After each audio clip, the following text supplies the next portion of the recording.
اس سے کچھ پیار کرنے والے بھی ہوتے ہیں اور کچھ ایسے بھی ہوتے ہیں جن کے ساتھ مخالفت چل رہی ہوتی ہے، تو فوری طور پر انسان کا جو ذہن ہے ان رشتہ داروں کی طرف جاتا ہے جو اس کے مخالف ہوتے ہیں، جن کے ساتھ اختلافات چل رہے ہوتے ہیں لائف میں۔ اور لائف میں ایسا تو ہوتا ہے، کوئی بھی ایسا انسان نہیں ہے جس کا زندگی میں کوئی مخالف نہ ہو، ہر ایک فیملی میں کسی نہ کسی کے ساتھ تو اختلافات ہوتے ہی ہیں۔ فوری طور پر وہ جو جس کو بتایا گیا ہوتا ہے کہ جادو ہے، وہ اس کا ذہن انہی رشتہ داروں کی طرف جاتا ہے اور وہ یہ سمجھنے لگ جاتا ہے کہ یہی میرے حاسد ہیں، انہوں نے ہی میرے اوپر کچھ کیا ہوا ہے۔ اس کے دو نقصان ہوتے ہیں، اس جو کچھ بتایا گیا اور جو کچھ ذہن بنایا گیا ہوتا ہے اس کے حساب سے وہ فوری طور پر اس کے ذہن میں وہی لوگ آتے ہیں اور یہ ان کے ساتھ اپنا ذہن بنا لیتے ہیں کہ یہ ان لوگوں کا کیا دھرا ہے، کسی اور کا کیا ہے، کسی اور نے کیوں کرنا ہے، تو یہی ہیں جن کے ساتھ میری مخالفت ہے۔ اس کے جو دو نقصانات ہیں وہ یہ ہیں کہ وہ پھر ان کے ساتھ صلح نہیں کرتے، اپنے ان رشتہ داروں کے ساتھ صلح نہیں کرتے، قطع تعلق ہو جاتے ہیں۔ اور اس کی وجہ سے دو نقصان آتے ہیں، ایک یہ کہ رسول کریم صلی اللہ علیہ وسلم نے جو بخاری شریف کی حدیث ہے، حدیث نمبر 1468 حدیث کو روایت کی ہے حضرت ابو ہریرہ رضی اللہ تعالی عنہ نے۔ وہ فرماتے ہیں کہ میں نے رسول کریم صلی اللہ علیہ وسلم سے سنا، آپ نے فرمایا من احب ان یبسط له فی رزقه وَأَن يُنْسَأْ لَهُ فِي أَثَرِهِ، دوسری روایت میں ہے وَأَن يُنْسَأْ لَهُ مِنْ أَثَرِهِ فَلْيَصِلْ رَحِمَهُ، کہ جو انسان یہ چاہتا ہے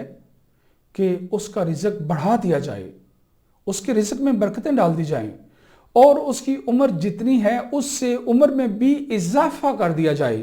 تو پھر اسے چاہیے کہ وہ صلہ رحمی کرے، اپنے رشتہ داروں کے ساتھ جو اپنے تعلقات ہیں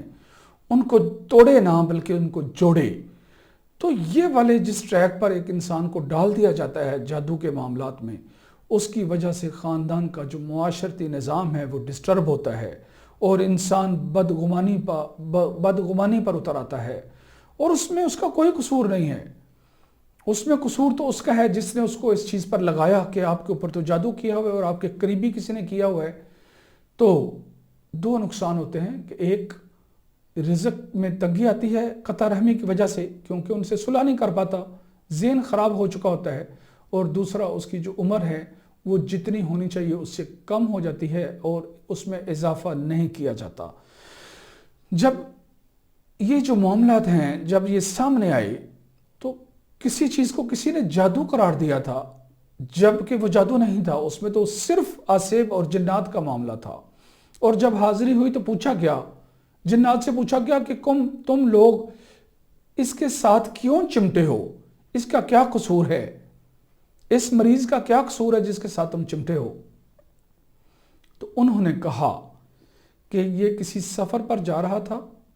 اور آگے کسی خالی جگہ پر میں اور میری فیملی ہم دسترخوان بچھا کر اپنا کھانا کھا رہے تھے،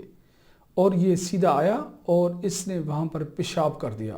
اور وہ جو پیشاب ہے وہ ہمارے دسترخوان کے اوپر کیا اس نے، اور ہمارا کھانا بھی خراب ہوا، ہمارے معاملات ڈسٹرب ہوئے، ہم اپسیٹ ہوئے، جس کی وجہ سے ہم وہاں سے اس کو چمٹے تھے تاکہ ہم اس کو تکلیف دیں۔ تو یہ تو جادو نہیں تھا، وہ تو محض جو اسیب تھا، اور اس کی اور اگر اس نے یہ پڑھا ہوتا اللہم انی اعوذ بک من الخبث والخبائث، اے اللہ میں تیری پناہ میں آتا ہوں، تیری حفاظت میں آتا ہوں خبیث جنوں سے اور خبیث جننیوں سے، تو تب یہ نوبت پیش نہ آتی کہ وہ اس کے ساتھ چمٹتے، کیونکہ یہ پڑھنے سے اس مخلوق پر حجت قائم ہو جاتی ہے کہ اس نے دعا پڑھی ہے پیشاب کرنے سے پہلے۔ لیکن پھر ان کو سمجھایا گیا کہ آپ لوگ، جنات کو یہ بات سمجھائی گئی کہ آپ لوگ جانتے ہو کہ آپ لوگ ہم انسانوں کو دیکھ سکتے ہو ہر حالت میں، ہر روٹین میں، ہر فیس میں، جبکہ ہم لوگ آپ لوگوں کو نہیں دیکھ سکتے۔ تو جب اس نے پیشاب کیا تو تم لوگ تو اس کو نظر نہیں آ رہے تھے، تو اس کو تو پتہ نہیں تھا۔ یہ بات سمجھا کر ان کو قائل کیا گیا کہ آپ لوگ اس کے اندر سے نکل جاؤ اور اس کو تکلیف مت دو۔ دوسری چیز، ایک دفعہ کسی انسان کے ساتھ کچھ پرابلم تھی اور کسی خاتون کے ساتھ کوئی پرابلم تھی اور جنات اس کو تنگ کرتے تھے، عصیب تھا، تو وہاں پر جب دم کیا گیا تو ان سے پوچھا گیا کہ تم لوگ کیوں چمٹے ہو اس کے ساتھ؟ تو انہوں نے کہا کہ یہ خاتون اپنا واش روم دھو رہی تھی اور کموڈ گندا تھا اور کموڈ کے اندر اس نے گرم پانی ڈالا تھا اور اس کی وجہ سے میں اور میری فیملی اس جگہ پر موجود تھے اور ہم جل گئے۔ اب کوئی یہ کہے کہ آگ، یہ جو شیاطین ہیں، یہ جو جنات ہیں، یہ تو آگ سے بنے ہوئے ہیں تو وہ تو جل ہی نہیں سکتے، ایسی